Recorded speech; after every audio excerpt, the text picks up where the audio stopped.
All right, let's just jump right in. The world of finance, it's just so noisy, right?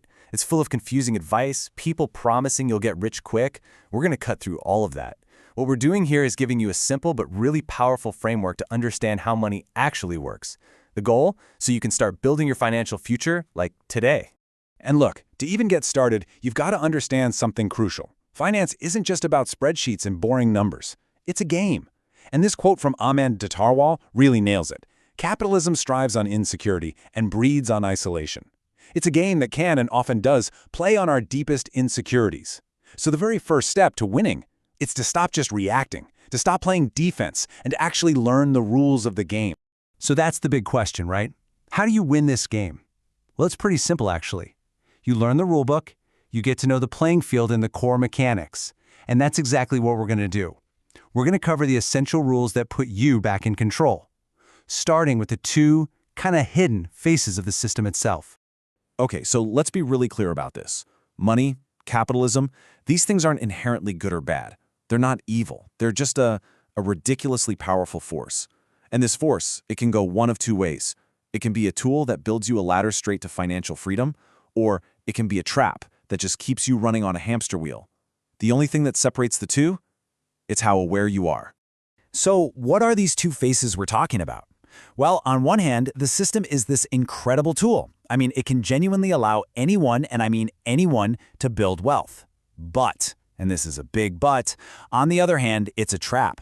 It's literally designed to poke at your insecurities to make you feel like you're not enough, encouraging you to go out and spend money to find your identity in a brand, to attach yourself to a logo. Just knowing that, just recognizing it, that's your first line of defense. All right, now whether you're saving your money or spending it, there's this silent force that's working against you every single day.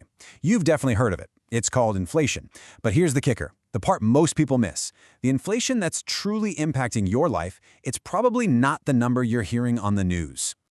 You know that official inflation rate they always talk about, the 4 to 6% number?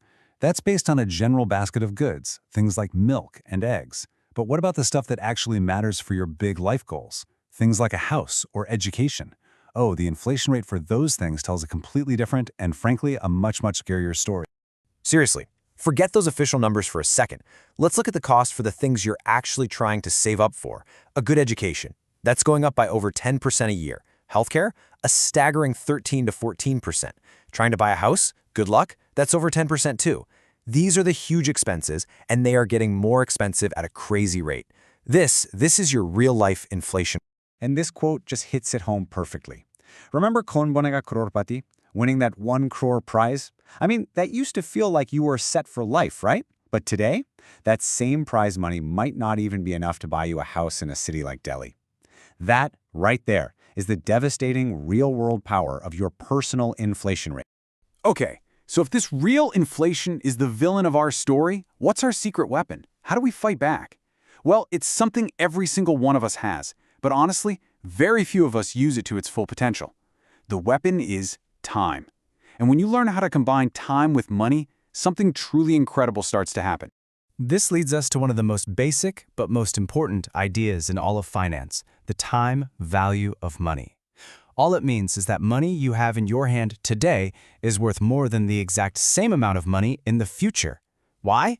It's simple, because the money you have today can be put to work. It can start earning more money for you. It has earning potential. And the engine that drives this whole principle, the force that can literally turn tiny amounts of money into a fortune over time, is one of the true wonders of the financial world. It's called compound interest. And this, my friends, is how you make time your single greatest ally. Just look at this simple but honestly mind-blowing example. If you invest just $1 single today and it earns a 10% return each year, in 20 years, it's not going to be worth $2 or $3. It'll be worth $6.73. That's the magic. It's not just your money making money. It's the earnings from your money starting to make their own earnings. That is the unbelievable power of compounding. Okay, so we've got our enemy, real inflation. We've got our secret weapon, compound interest, powered by time. Now we just need the tools to actually put that weapon to use. So let's take a look at the basic financial instruments that are available to pretty much everyone. You know, for most people, the whole investment world really just boils down to 3 main buckets. You've got stocks, which is basically owning a tiny piece of a business. You've got bonds, which is like lending your money out. And then there's real estate, which is owning physical property. Each one has its own rules, its own risks, and its own rewards. Let's zoom in on the two most common tools you'll hear about: stocks and bonds. When you buy a stock, you're buying ownership, a small slice of a company. The potential for growth is really high, but so is the risk. Now, when you buy a bond, you're not an owner, you're more like a bank. You're lending money to a company or even the government, and in return, you get fixed, predictable interest payments. It's way lower risk, but you guessed it, it also usually offers lower returns. Now here's the thing. Knowing about all these tools is one thing, but having a plan to actually use them, that's what really matters. All the theory in the world is useless if you don't take action. So let's build a dead simple system that you can literally start using the second this is over. And I want you to forget about all those complex spreadsheets and confusing budgeting apps for a minute. The foundation of a really strong financial plan can be as simple as opening 3 different bank accounts. Seriously, that's it. This whole strategy is about one thing: creating absolute clarity and control over where your money goes. Okay, so here's how it works. It's super simple. As soon as you get paid, that money gets divided up. Your first account is for your needs. This is for rent, your bills, groceries, the absolute must-haves. Your second account is for your wants. This is the fun stuff, going out to eat, entertainment, your hobbies. And then there's the third account, and this one is the most important. This is your future account. This is the money you're going to use to build an emergency fund and, yep, to start investing. The real beauty of this system is just how simple it is. This isn't about restricting yourself or never having fun again. It's about being intentional. You're giving every single dollar a job to do before you even get a chance to just spend it. And that simple act of organizing your money, that's what puts you firmly in the driver's seat of your own financial life. And as we start to wrap this up, I really want this quote to sink in. There is a boring way to get rich and a quick way to get poor. Building real, lasting wealth isn't about finding the next hot stock or some crypto coin that's going to go to the moon. That's the fast track to getting poor. The real path, the one that actually works, is consistent, it's disciplined, and yeah, sometimes it's a little bit boring. But you know what? It works. So there you have it. You now have the framework. You understand the game. You know you need to beat your real inflation rate. You've seen the incredible power of time, and you have a simple, actionable plan to get started.